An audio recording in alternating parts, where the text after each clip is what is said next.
Hola, gente de Cine con Acento, ¿cómo están? Habla Juan Carlos Lemus desde Cannes y los saludo aquí con el compañerísimo Arnau Martín, que llega desde Barcelona para este Festival 77 en la Croisette. ¿Qué tal, Arnau? ¿Cómo te va? Pues notando el cansancio, ya hemos sobrepasado el ecuador del certamen y se van notando las horas que pesan porque, bueno, hemos dormido poco, hemos comido poco y aquí seguimos. Poco y mal. Y además también tengo que decir que aunque ha salido el sol en Cannes, siento un poco de frío en la parte cinéfila, ¿sabes? Estoy bastante decepcionado de las películas de las que esperaba mucho, de nombres que esperaba mucho, y hasta ahora estoy un poco cascado en ese aspecto. Pero si quieres, Arnau, antes de empezar a ver tus opiniones, quisiera acordarles a los que nos escuchan que somos Cine con Acento y que estamos en diferentes plataformas de audio como Apple Podcast, Google Podcast, Evox y Spotify, que nos encuentran en Instagram, en Twitter y en la web como Con Acento Podcast. Por favor, escúchennos, recomiéndennos, compártannos, coméntenos. Bueno, todas esas cosas nos ayudan mucho en la internet. Les comento que estamos en la sala de prensa y el ruido que escuchan de fondo pues es aquí el periodismo frenético. Exacto, que no para, que el doctor Fremont nos tiene a esto. Ahora sí, Arnau, entonces empezamos el martes pasado con Napoleón, ¿no? Una película con la que yo empecé el festival, creo que vos también. También, sí, para mí fue mi película inaugural y, bueno, ¿a ti qué te pareció, Juan Carlos? Una película tremenda.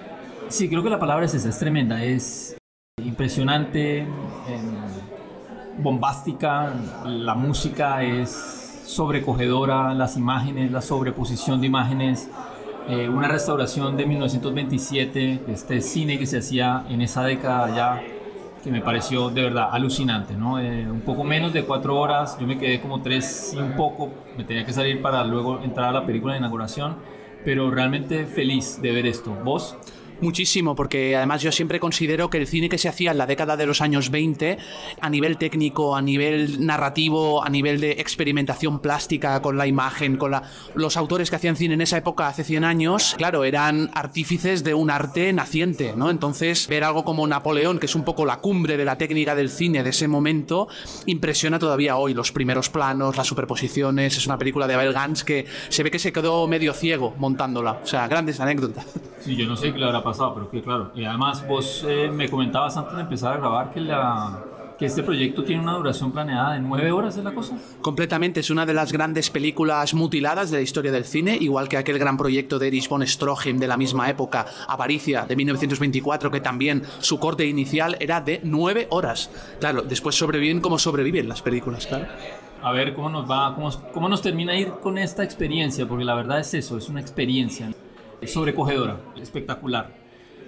Luego pasamos a, ahora sí, la película con la que el festival decidió inaugurar, que fue una comedia que se llama El segundo acto de Quentin Dupieux. Y complicado, ¿no? Un amigo cinéfilo y crítico de cine que está por acá con nosotros me comentaba que él entiende a este director como uno de muy buenas ideas, pero que no sabe mucho cómo terminarlas. Y sí, a pesar de que la película es corta, a mí se me hace demasiado larga.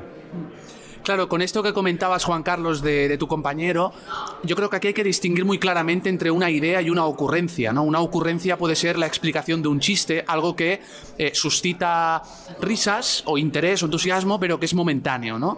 Una idea, yo creo que en cine, en una película, es algo que se contagia a otras escenas y hay como un desarrollo. Yo creo que la película tiene ideas de puesta en escena, tiene un cálculo, es una comedia al fin y al cabo, un caramelito, podemos decir, para inaugurar un vermut, pero se agota demasiado rápido a nivel, sobre todo, de aquello a lo que quiere hacer referencia, que es el cine propiamente. De acuerdo, y empieza a cansar el chiste, ¿no? Cuando te lo repiten ya se hace, sí, eso, cansón, bully. Es un chiste odioso, digamos. Entonces, bueno. ¿Cómo te fue el siguiente día, el miércoles? ¿Qué estuviste viendo? Miércoles vimos la película de Magnus von Horn, The Girl with a Needle, que fue realmente de los primeros días una de las películas más polémicas del festival. Yo me agregué al aluvión de críticas negativas que recibió y también críticas positivas. Es un drama sobre la adopción que quiere emular a los grandes cineastas del expresionismo alemán de la época a la que anteriormente apelábamos. Pero bueno, es que para mí realmente, no sé qué te debió parecer, Juan Carlos, pero para mí el cineasta, el equilibrio entre intentar hacer un drama para entender a una protagonista y emular a unos referentes, ahí hay algo que se me rompe. Claro, y estamos igual con vos. Creo que el problema fue ese. Creo que nos muestra casi que toda la brutalidad del asunto, pero no se hace compasivo con sus protagonistas y con los elementos que están allí. Y además creo que si quiere, porque es una película de época, ¿no? De hace unos 100 años atrás también, si quiere hablar de lo que pasaba en ese momento para que entendamos que no lo podemos repetir, yo creo que no queda muy claro. Creo que queda sencillamente como la barbarie, la estupidez humana y poco más, ¿no? El sálvese quien pueda. Entonces no aporta mucho. También me vi esta de Diamante en Bruto, de la directora Agathe Riedinger, exactamente. Y me pasó un poco igual. Sí, muy buenas ideas, pero me parece un poco lo que llamaba el gran Luis Ospina pornomiseria. Pornomiseria, en este caso, plantada en Europa. Una chica que a través de exponerse en redes sociales, ligera de ropas, mostrando sus bellísimos atributos físicos, tiene menos de 19 años, logra captar la atención de adultos y tal vez parece ser o buscar así una carrera, ¿no? Con una madre que definitivamente no le presta ni la más absoluta atención, más bien trata de pasarle por encima, y una hermanita que también está a su aire, ¿no? Un poco a la deriva esto que, como digo, me pareció más por miseria que una propuesta diciente sobre un problema que puede estar pasando en la juventud de hoy. ¿Vos? A mí me convenció la película como primer jalón de una posible carrera cinematográfica a desarrollar. Me parece un buen proyecto de entrada porque, bueno, está muy bien diagnosticar los problemas que yo, que soy un poco más joven que tú, Juan Carlos, pues que los... Gracias. Los problemas que podamos tener un poco los jóvenes ahora con estas nuevas hegemonías de la comunicación. Creo que hace una aproximación crítica al respecto, pero así como consigue salirse de lugares comunes, la chica tiene una relación con un chaval que me conmueve mucho y que yo al principio pensaba que ese chaval iba a acosarla, pero al final se establece entre ellos un lazo, yo creo, bastante auténtico. Por esa parte me funciona, pero por la parte más de lectura social me falla algo. O sea, la vi como una película así de entrada para pensar otros proyectos futuros. Es un molde. Vale, ¿tuviste la oportunidad de ver esta que se llama Simón de la Montaña, de Federico Luis? No tuve el gusto. ¿Tú la viste, Juan Carlos? Sí, está en la semana de la crítica. Una película argentina. Me pareció interesante porque lo comento ahora precisamente porque toca este tema de la juventud, de cómo ellos se relacionan entre ellos, ¿no? Algo que tal vez para los que tenemos un poco más años empieza a ser preocupante. No sé, no diría preocupante, pero tal vez como que no estamos leyendo el mismo libro, ¿no? Que son, bueno, enfrentamientos generacionales que les ha pasado a todos y va a seguir pasando desde que el mundo es mundo. Pero sí, es una familia con un chico que empieza a relacionarse con chicos que tienen ciertos problemas de desarrollo mental y él se hace amigo de estas personas. Sus padres creen que él los está explotando, aprovechándose de que él sí es o tiene todas sus capacidades donde deben estar y estos chicos tienen otras. Entonces, bueno, ahí me pareció bien interesante esta propuesta de Federico Luis en ese punto. Pudimos ver también Furiosa, el nuevo blockbuster de George Miller, que ejerce de precuela de su aclamada Mad Max Fury Road. ¿Tú la pudiste ver, Juan Carlos? ¿La cazaste? Sí, señor. Una herencia jodida, ¿no? Como pasa todas las herencias, recibirla a veces se complica. ¿Por qué? No porque la película no se sostenga sola. Creo que la película funciona para lo que Miller quiere. Pero claro, cuando vos llegas acá a Cannes y esperas que te someta una obra maestra como la que yo entiendo es Fury Road, pues esta no lo es. Y sin embargo sigue siendo una película buena, una película que nos da pistas de lo que ya conocíamos, por ejemplo, de Max, Ahora, pues en función de Furiosa, ya sabemos de dónde viene, para dónde va, quiénes le enseñaron, qué es lo que quiere, cómo llegó hasta donde está, hasta donde nosotros la conocimos en Fury Road. Me gustó mucho también la actriz, ¿sabes? Anya Taylor-Joy, sí, para mí hace un... Claro, la cuota de originalidad la trae su predecesora, tanto en términos de película, que impactó mucho, como también Charlize Theron. O sea, Anya Taylor-Joy no va a ser Charlize Theron ni conseguirá ese impacto. Pero cuidado, ¿eh? O sea que, exacto, sí. Es una... O sea, en términos de actriz, pues es una...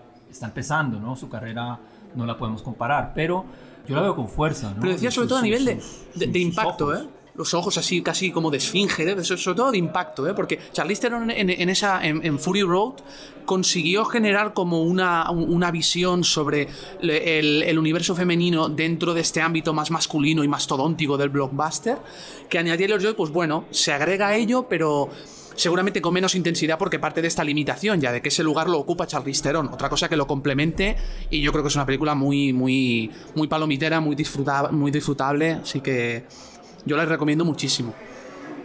¿Con qué seguimos? Coppola, ¿no? Sí, señor. Primer patada en las huevas, diríamos en Colombia. Para mí viene siendo la mayor decepción en el sentido de que el señor Coppola es una persona, un director de cine, no lo conozco, pero un director de cine al que respeto muchísimo por Apocalypse Now, por El Padrino, por La Conversación, grandiosas películas. Y acá es la megalomanía de un señor mayor que decide hacer con su dinero lo que se le da la gana y mostrárnoslo. Entonces me parece un poco un abuso de poder, quizás. Yo he de disentir porque lo digo aquí ahora, o sea, Megalópolis me generó una sensación de fascinación muy extraña, me desconcertó mucho, me quitó de mi lugar de confort y realmente yo vengo a Cannes para cosas así, para que las películas me extrañen, me enfurezcan, y claro, estoy muy de acuerdo con la parte megalómana, estoy muy de acuerdo con esta cuestión también seguramente del abuso de poder, pero es que Megalópolis también apunta hacia tantas cosas, o sea, tiene una lectura política muy determinante, pero al mismo tiempo sí que es verdad que Coppola parece como bastante pagado de sí mismo y bastante desconectado del mundo como para ser realmente como creíble al 100% con lo que narra. Pero la película juega a eso también, juega a ser como hiperbólica, como el cine de Tinto Brass o como las películas americanas, estos grandes peplums casi, ¿no? Pero hay un juego de confrontación con las imágenes, hay una lectura evidentemente política sobre pues este patriarcado más americano, imperialista. Dios, y eso, bueno, ya... Eso mal. Te lo decía cuando salíamos de la película, ¿no? El ideal gringo sí, que somos un imperio, que somos la nueva Roma, pues sencillamente como colombiano me rompe los huevos y no lo quiero más, ¿no? Ni lo quiero ver que me lo muestren, además con orgullo. Es como, por favor, para. Pero ese día sí tuve mi primera felicidad cinéfila, fue Bird, de Andrea Arnold. ¿Cómo te fue? Pues muy mal, porque es una de las películas que me coincidió con el pase oficial de Megalópolis y no pude verla, así que estoy esperando poder repescarla para este próximo sábado, que siempre repiten las películas más destacadas de competición, y si me la pierdo, fatal. Bueno, pero sí, como vos estás diciendo, son cosas que pasan en Cannes, ¿no? Porque te ponen una entrevista, porque se te consigue con otra película y te quedas por fuera de una de las que quisieras ver. Tengo que decir que, aunque Andrea Arnold en esta película abarca más de lo que en sus anteriores, están ahí sus animales o la relación que nosotros los humanos tenemos con los animales, está este asunto social o de los olvidados socialmente. Yo creo que hablaba contigo, ¿no? Es como una película de los olvidados, pero filmada en Kent, en esta ciudad inglesa, y... Sí, un mundo que no es el de ellos, se ve desde lejos, está muy bien usado como todo, ¿no? Es un acercamiento al crecimiento de una niña que se transforma en adolescente, es ser criado por un papá que apenas será una década y poco más mayor que ella, todos los problemas sociales que esto se junta, y me parece que Andrea Arnold lo logra. Además, la banda sonora es espectacular.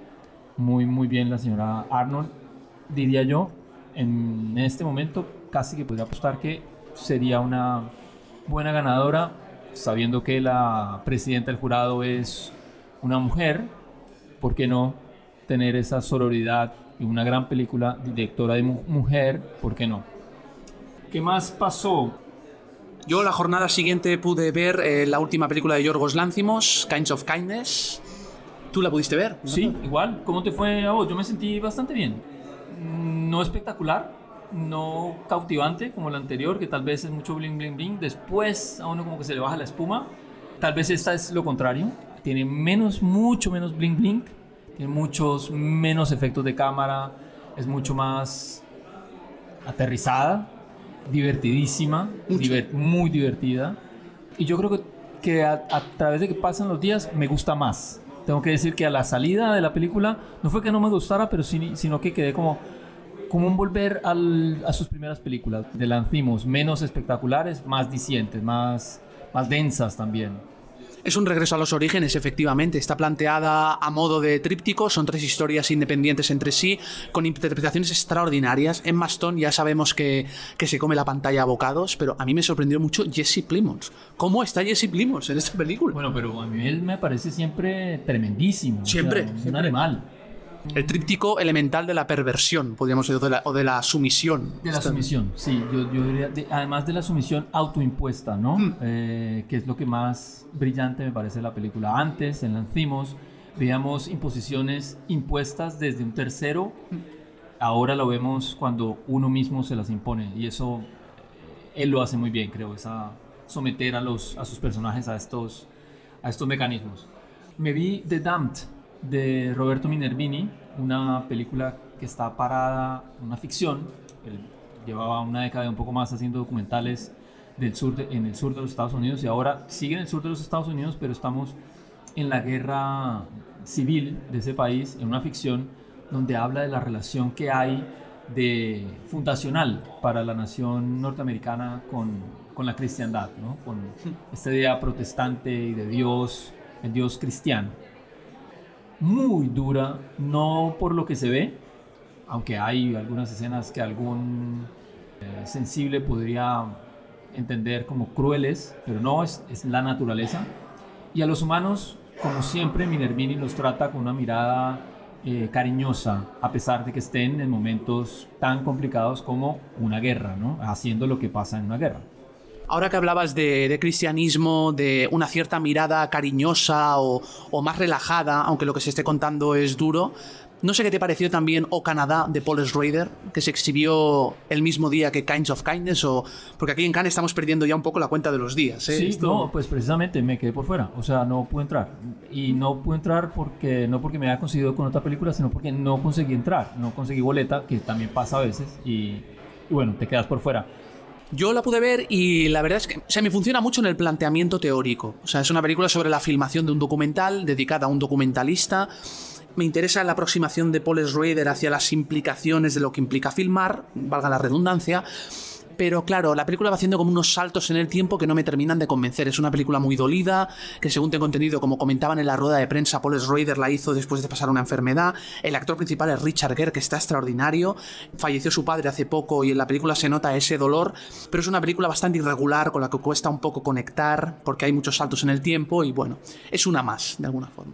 Creo que por ahí va Cannes este año, ¿no? Tristemente, o hasta ahora, no ha habido alguna película que resalte, pues, que uno diga, wow, esta es una obra maestra o algo que se acerca. Creo que buenas películas sí, pero hasta ahí. Debo mencionar que el viernes de la semana anterior me vi Mi Bestia, de la realizadora colombiana Camila Beltrán, una película que intenta explicar también cómo es crecer o cómo fue crecer para una mujer en una ciudad como Bogotá en los años 90, previo a un eclipse lunar, donde la luna se iba a poner roja, y fue el momento en que el folclore nacional pensó que era la llegada del anticristo. Y la encuentro problemática porque este asunto de relacionar a las mujeres o a las niñas que se vuelven mujeres cuando les llega la menstruación y empiezan a ser adolescentes, están como habilitadas, digamos, para la mirada masculina. La cineasta la relaciona con la naturaleza, con el poder que las mujeres tienen con la naturaleza, y creo que han sido ya temas superados en la discusión entre las relaciones entre hombres y mujeres. Esta mujer que domina la naturaleza, que somete a los animales y luego que a través de ciertas transformaciones, pues, no sé, nos acerca más como una visión de la mujer bruja que a la mujer realmente mujer, inteligente y valiente. Y la vi un poco perdida ahí a la película en ese sentido. No sé, Juan Carlos, si pudiste ver el último cortometraje o mediometraje, según la duración, de Leos Carax. No, señor, no pude. C'est pas moi. ¿Y qué? A mí me fascina porque yo he de admitir que soy un fan absoluto de Annette, el último largometraje que presentó Leos Carax hará 3 años. Igual. Esta película viene a ser como un complemento de este largometraje, pero también una relectura personal de su filmografía, de Leos Carax. Él es deudor del cine de Jean-Luc Godard, que es un cine que en muchas ocasiones, pese a tener una gran verdad y a ser muy deudor de su época, a veces pues tenía un poco de tendencia a sobreintelectualizar un poco las cosas, ¿no, Godard? Yo creo que Carax aquí no peca de eso, es un ejercicio de confrontación con las imágenes, de plasmación de ideas a través de la dialéctica. Pues ahora planta una imagen, ahora pues una imagen de un político, para darle al espectador una cierta libertad interpretativa del collage visual que está planteando. Y lo recomiendo fervientemente, únicamente este corto, para quien tampoco le interese este tipo de cine quizá más intelectual, pero la escena postcréditos de C'est pas moi, de Leos Carax, es de lo mejorcito que se ha exhibido en este festival. Qué bien, qué mal que me la haya perdido. Pero sí vi otra que se llamó The Shameless, del director búlgaro-estadounidense, Konstantin Bojanov. Una película que está en la India, en una comunidad de prostitutas, en uno de estos... La protagonista es una niña, o una adolescente, 16 años, que todavía no ha entrado en funciones porque pertenece a una familia de prostitutas. Tienen un templo, o sea, ella nació para ser prostituta, le va a tocar. Y su relación con otra prostituta que llega huyendo desde Mumbai. Ella la admira por la fuerza, porque no se deja someter. Digamos que podría ser una especie de Call Me By Your Name, pero en una India que no estamos hablando de los más ricos de la India, sino de un lugar, una casta social. No sé si me estoy expresando bien para un indio que me pueda corregir, pero sí, entendería yo que es como una casta. Esta es la casta de las prostitutas. Entonces, pues la situación no es tan flamboyante como pudo ser en Call Me By Your Name, pero es así, ¿no? Una señora muy adulta que ejerce la prostitución con una chiquita que le va a tocar, y esa relación romántica que se empieza a crear entre ellas dos ante los ojos de una sociedad bastante conservadora, que el amor entre las mujeres pues definitivamente no está permitido, aunque sean prostitutas. No sé, Juan Carlos, si pudiste ver también, suena muy interesante, esta última de la que hablabas, ojalá haberla visto, pero se solapan unas tras otras. No sé, Emilia Pérez, por ejemplo. No me la vi y me han hablado muy bien, y estoy esperando también el sábado para recuperarla, porque creo que intento que otros vean, gente que conozco, que aprecio, las películas francesas, porque acá no le tengo confianza cuando me muestra franceses, y sobre todo luego cuando los premian, me da mucha rabia. Pero parece que Emilia Pérez está muy bien, ¿no? De Audiard. Estoy de acuerdo con que Cannes evidentemente peca de este etnocentrismo, claramente. O sea, es que claramente está el cupo de películas francesas se tiene que obedecer cada año, y esto... Como 6, no sé, o sea, por favor. Esperemos, no, Emilia Pérez me parece un ejercicio bastante remarcable y fascinante de hibridación de géneros. Audiard se desplaza a México, pero además esto lo comentaban las actrices Selena Gómez y Zoe Saldaña en la rueda de prensa, de que su mirada no es en absoluto la de alguien que quiere colonizar un país ajeno y de apropiarse de su cultura, sino que hay un esfuerzo por su parte de otorgación de la voz al otro. Y la película, pues eso, habla de la transexualidad, habla de los cárteles, habla de la violencia, pero en este bricolaje de temáticas, gracias a una férrea puesta en escena y un saber a dónde llevar la historia, funciona todo extraordinariamente bien. Yo me quedé, emocionado. Qué bueno, qué bien, a recuperarla. Me vi hablando de esta situación o siguiendo en el tópico LGBTI, digámoslo así, La Pampa, una película francesa, otra vez, pero yo diría que tremendísimamente bien llevada. Es una película que habla de dos chicos muy muy amigos, y uno de ellos en algún momento de su vida le tiene un secreto. Ellos se habían prometido no tenerse secretos, y en algún momento uno descubre que el otro es homosexual. Eso no rompe su amistad, pero sí los pone en conflicto, no por la homosexualidad, sino por el secreto. Él le dice, pero ¿por qué me guardaste este secreto? O sea, no puede ser posible. El asunto es que, contrario a lo que uno esperaba, ¿no? Que la relación de los amigos se rompiera por, qué sé yo, por machitos, ¿no? Machitos adolescentes, pues no, aquí lo que pasa es que los que rompen la armonía que hay en la película y en cómo se va llevando son los más adultos, que no logran entender estas situaciones. Y otra vez vamos a través de la tecnología a la sobreexposición de situaciones que no deben mostrarse, y lo que puede afectar a eso a una persona que todavía no tiene o sea, que si afecta a un adulto ser expuesto en situaciones que son privadas, pues creo que para un niño, un adolescente, eso sencillamente es devastador. Por ahí va la película, La Pampa se llama, muy recomendada.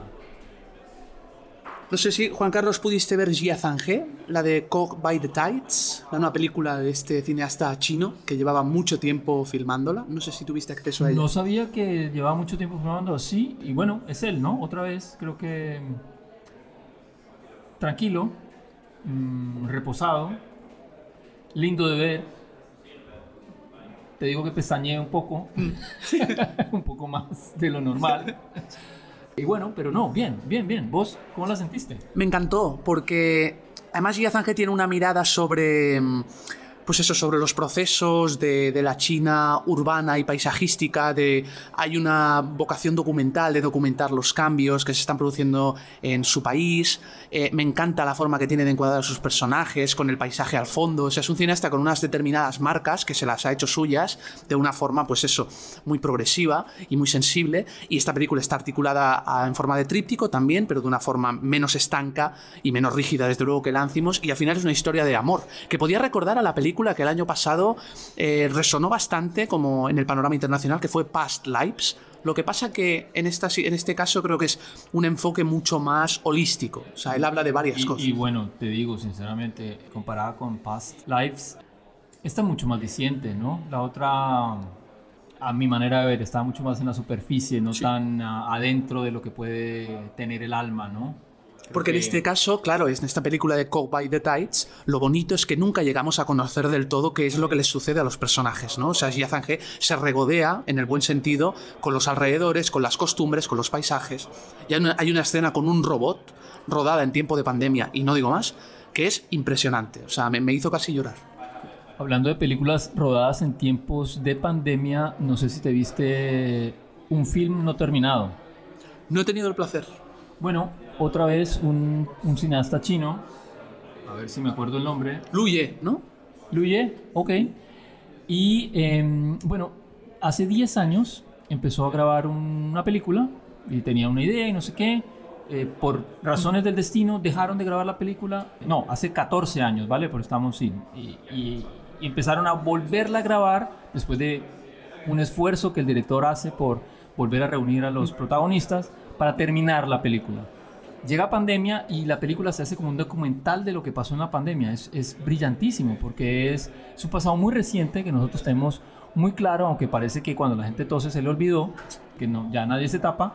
Y estamos viendo qué pasó en la China en ese momento cuando la pandemia llegó, primero la negación, no va a pasar nada, luego el personaje y el peluquero, ¿qué pasó? No, que se lo llevaron, pero ¿por qué? No, porque se enfermó. ¿Cómo así que se enfermó?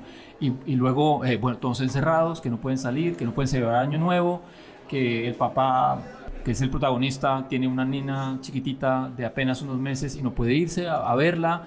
Bueno, toda esta situación que a todos nos tocó de alguna u otra manera vivir de manera como pudimos, ¿no? Donde nos tocó y cómo fue.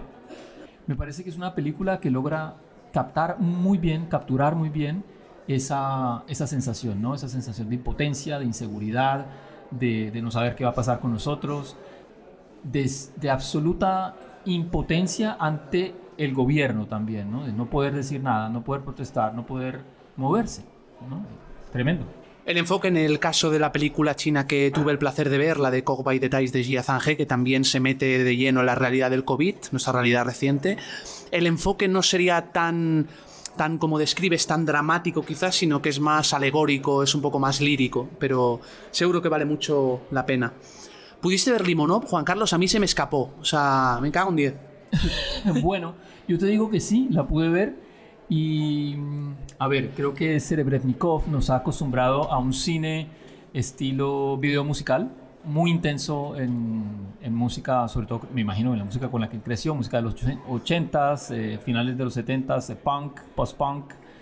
Pero aquí me parece que se queda en eso, ¿no? En mostrarnos la vida de un poeta ruso, Limonov, como si fuera un rockstar, y ya. Sus excesos, mucho sexo, mucha fiesta, estética de videoclip y poco más. Y creo que Limonov es un personaje mucho más denso de lo que este señor apenas nos mostró, como si fuera, no sé, el cantante de los Sex Pistols. Me parece que, claro, me coincidía con Limonov esta película, nueva película de Guy Madden, Rumors, y los hermanos. ¡Wow! Tremenda. O sea, además es dirigida por Guy Madden, el célebre director de cine de vanguardia.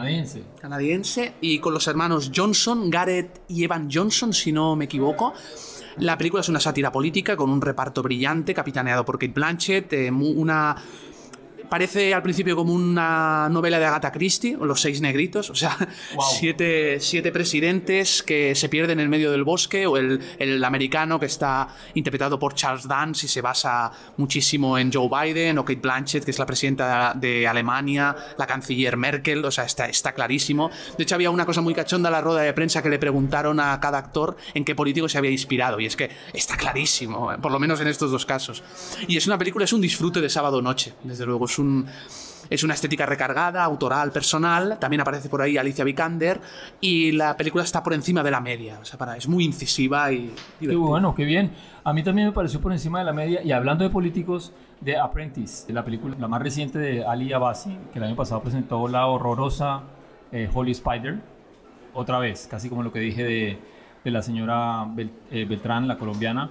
Pues una película que ¿por qué me tiene que mostrar la brutalidad que sucede con las mujeres para criticar el asunto? Creo que lo que logra es victimizarlas aún más. Aquí en El Aprendiz, Abbasi me sorprende porque muestra cómo Donald Trump se hizo Donald Trump por allá en los 80, ¿no? Desde final de los 70 hasta que terminó sus towers y sus casinos, cómo llegó a conocer a Ivanka, quién fue su mentor, en un personaje que es definitivamente, para bien o para mal, pues uno de los íconos de este mundo donde estamos viviendo hoy, ¿no? Yo lanzaré una pregunta sobre esta película, la lanzo al vuelo retóricamente para también cuando podáis verla, ¿no? Pero es una película efectiva, es una película que funciona, las interpretaciones son impresionantes, pero la pregunta que lanzo es, ¿era necesario? O sea, si Sebastian Stan, actor que interpreta a Donald Trump, que viene del universo cinematográfico de Marvel, y se mete en la piel de lleno, una imitación genial, si recibe el Oscar, que Donald Trump es realmente, o sea, en lugar de sentir que su persona ha sido ofendida, lo va a celebrar, o sea... Claro, porque precisamente como dicen en la película, ¿no? Nunca puedes tomar una derrota, sino convertirla en una victoria. Es lo que nos ha mostrado desde siempre este individuo. Magnífico personaje, porque creo que como persona no se podría llamar de ninguna manera magnífica. Pero bueno, es él, está presente, es una persona muy poderosa y quizás sea el próximo presidente de los Estados Unidos otra vez, que significa mucho para el mundo.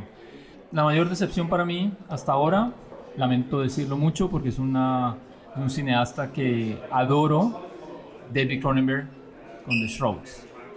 A vos te fue bien, ¿no?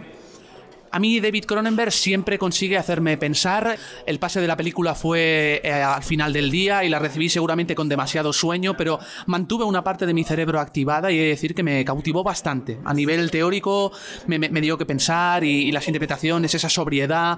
No es una película descarnada, sino es una película muy seria. O sea que yo celebro que me hiciese pensar y además con un punto de perversidad muy seductor. Ahí eso que cuentas porque a mí también me cogió a las 10 de la noche después de un día largo, acabándose a las 12 y no me durmió, que bueno, eso significa que la película te agarra, ¿no? pero a partir de la mitad del metraje pero ¿para dónde va la película? ¿No? Arranca como supremamente bien, un planteamiento tremendísimo entre perverso, ¿no? Su relación, la de siempre de Cronenberg, entre la tecnología, el cuerpo, lo mórbido, el más allá un poco, ¿no? Estas personas que parecen alienadas en su relación con la tecnología también, que no parece que no leyeran el mundo de verdad, el mundo real, y luego una segunda mitad donde, bueno, ¿y qué pasó? Se diluyó un poco. Yo lo disfruté igual, ¿eh? Pero he de admitir que sobre todo la premisa y la primera hora funcionan mucho mejor que la segunda. Bueno, Arnau, yo creo que llegamos al final de este episodio. Nos quedará hacer uno de los premios, a ver en qué coincidimos, en qué no. Muchas gracias por tu tiempo. Les pido a los que nos escuchan y llegaron hasta acá les recuerdo que somos Cine con Acento, que estamos en Apple Podcast, Google Podcast y Spotify, que nos encuentran también en Twitter y en Instagram y en la web como Con Acento Podcast. Por favor, síganos, coméntenos, compártanos. Bueno, y aquí les seguimos contando cositas de Cannes. Gracias, Arnau. Chao. Chao, vaya muy bien.